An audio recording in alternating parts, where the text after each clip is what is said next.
Yep, that's right. Today we're gonna be recreating foods from the show Friends. With Monica being a chef, the yearly Thanksgiving episode, and Joey being the character who got that I love eating characteristic, there's enough food in Friends for me to make an entire video series about it. But for now, we're only gonna look at 5 of the many food moments the show has. Like in all my other fictional food videos, these recipes are not gonna be identical. They are more so inspired by the show and made vegan, of course. Okay, without further ado, let's get into it. Starting with Joey's Meatball Sub. Remember the episode where Ross, Joey, and Chandler accompany Phoebe's police boyfriend on a stakeout? At one point while in the car, they hear a gunshot and Joey dives in front of Ross, making Chandler feel like the less important friend to Joey.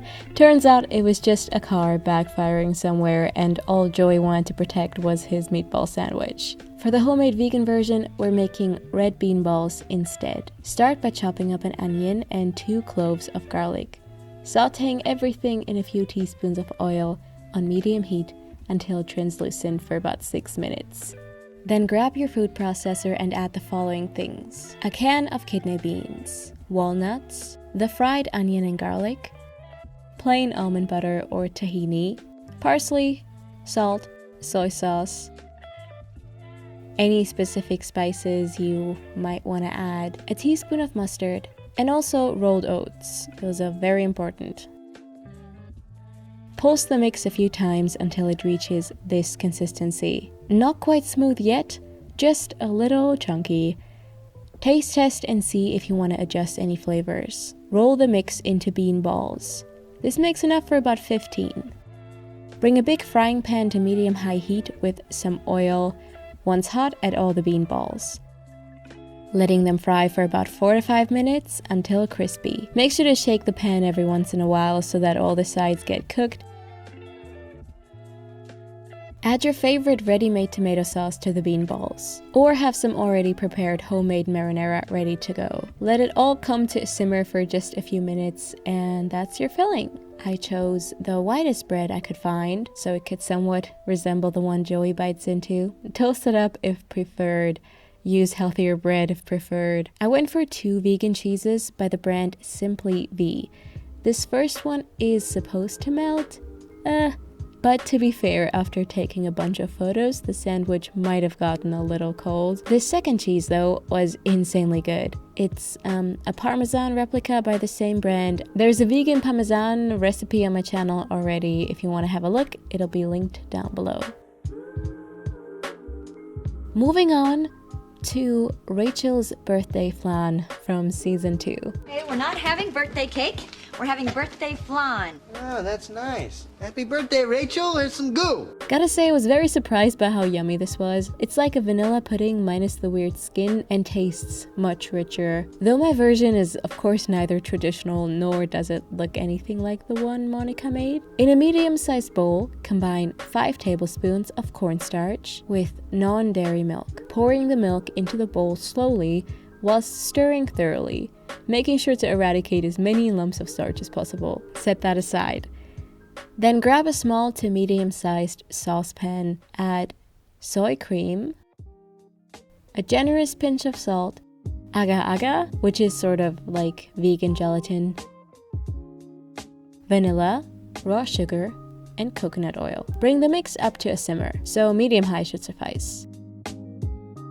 Once the liquid starts bubbling, pour in the cornstarch mixture once again whilst stirring carefully. Continue stirring as the mixture thickens and you reach this stage of consistency. Take the pot from the heat. Lightly grease a breakfast bowl with some coconut oil. Add the pudding to the bowl, smoothing out the top. Now place it covered in the fridge. Let it sit there for at least 2 hours or overnight. Before you are ready to serve, make the caramel. Unlike most flan recipes, I'm adding the caramel in the end here. You need yet another small saucepan, which you're gonna add white sugar to, along with water. Let the sugar dissolve on medium-high heat. After a few minutes, once it starts bubbling, add a generous pinch of salt and a tablespoon of coconut oil. At one point, maybe after 2 to 3 minutes, The color of the sugar mix is quickly gonna go from gray to yellow to golden to caramel colored. Once it reaches the golden stage, take the pot off the heat. Keep stirring, and yeah, wait until it's not bubbling anymore but still warm, and pour it over the tiny flan.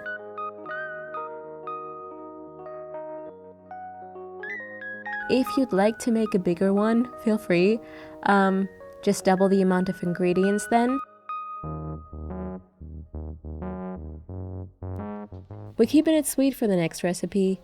It's that episode where Monica, in an attempt to get over Richard, is distracting herself with making a whole lot of jam. And Joey's here to enjoy it. This was really just a reason for me to finally make my own jam. In a small mug or glass, combine some agar-agar with a bit of water. We'll need that in a sec. To a small saucepan, add the frozen fruit of your choice. So those are cherries and blueberries for me, the agar-agar water mix, raw sugar, vanilla, and lemon juice. We see Monica here peeling some lemon zest in this clip, so you could also add that in there as well to any kind of jam. Bring the pan to medium-high, let it simmer on here for 5 to 10 minutes, stirring every once in a while.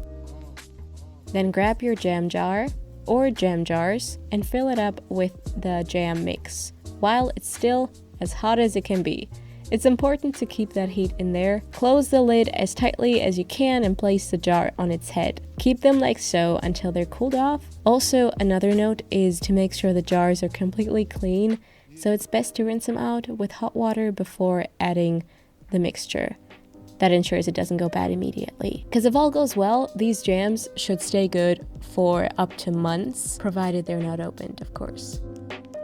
On to recipe number 4. We're making a fully vegan and Phoebe-friendly lasagna. First of all, we're gonna prepare the bolognese sauce. Start by chopping up an onion, a few cloves of garlic, a block of firm tofu,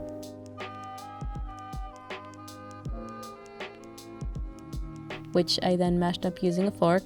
You could also mix the tofu with your hands to begin with, kind of tear it apart, get pretty much the same effect.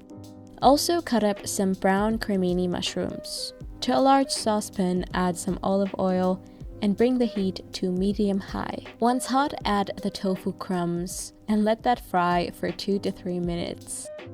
Season the tofu with soy sauce and other spices of your choice like salt, pepper, paprika. Add the onion, garlic, and mushrooms all at once. Mix those in, followed by ketchup. Letting that cook for another 3 to 5 minutes. Next up, add a bay leaf, dried herbs, and some red wine. Letting that simmer until most of the liquid is evaporated. Next up, we have vegetable broth, a can of chopped tomatoes, a little bit of water, salt, and pepper. Let this simmer on medium-low until you've finished making the 2 other components. So maybe let it simmer for about 15 minutes, I'd say. We're gonna make the tofu ricotta layer. All you gotta do for that is blend up a block of firm tofu, some fresh lemon juice, salt, and olive oil. This stuff is so good on its own, for example on toast. Set that aside and get started on the bechamel sauce. To a small pot, add a few tablespoons of vegan butter, letting that melt on medium-high heat. Once it's melted, mix in the flour, adding it 1 tablespoon at a time. Mix it in vigorously, making sure to destroy all the clumps that might want to form. Once you have a smooth, homogeneous paste, pour in the non-dairy milk.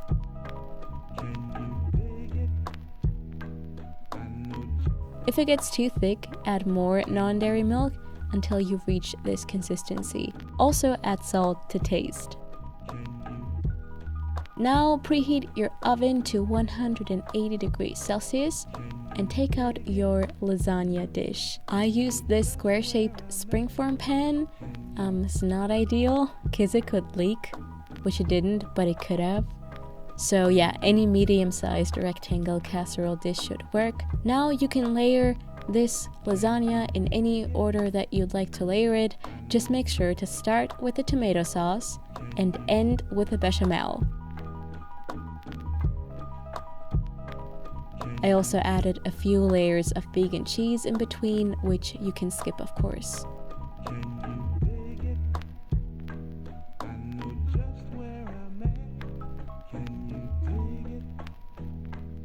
Here's where things went in the wrong direction a bit. I should have just stopped right here, ending with the bechamel sauce.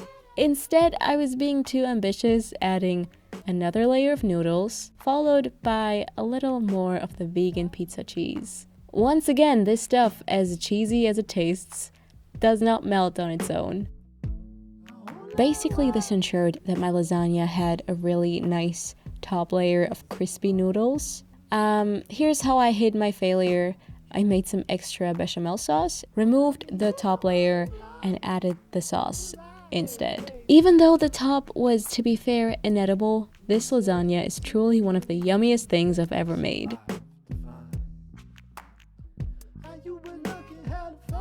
On to the last and final food moment, Rachel and Chandler's cheesecake situation. The two of them keep eating cakes that were meant for their neighbor, Mrs. Braverman, right?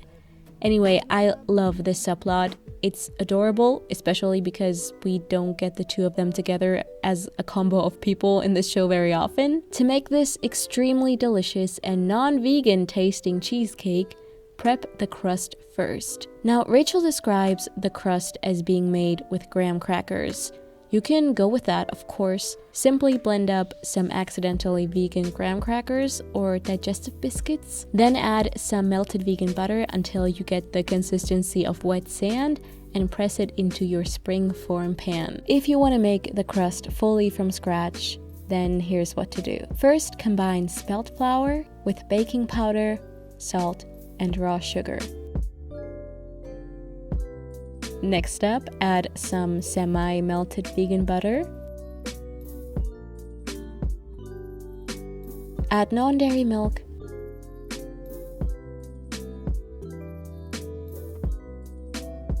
Keep kneading the dough until it looks something like this. Grab a 26cm springform pan that's greased with vegan butter. Place the ball of dough into the baking pan, press it down, working it up along the sides. This step is a little tedious. I've tried multiple methods, but using your hands works best, I've found. It does not have to look perfect anyway. Yeah, this was the best I could do. Place this into the fridge while you preheat the oven and prepare the filling. In a big bowl, combine the following things: soy cream, plain soy yogurt, lemon juice, agave or maple syrup, lots of melted vegan butter, vanilla, cornstarch. You don't need a sieve here, that's unnecessary. A pinch of salt.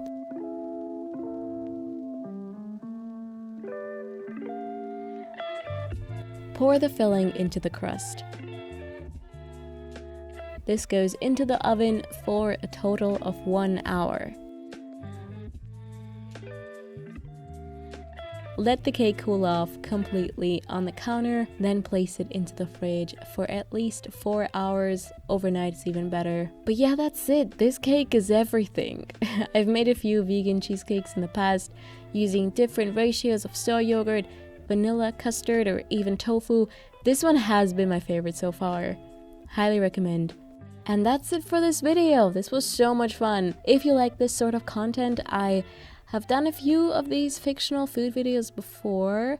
There's one on Stranger Things, SpongeBob, Harry Potter, so you can continue watching those. I'll have them all linked down below. Thank you so much for being here. Until next time, bye!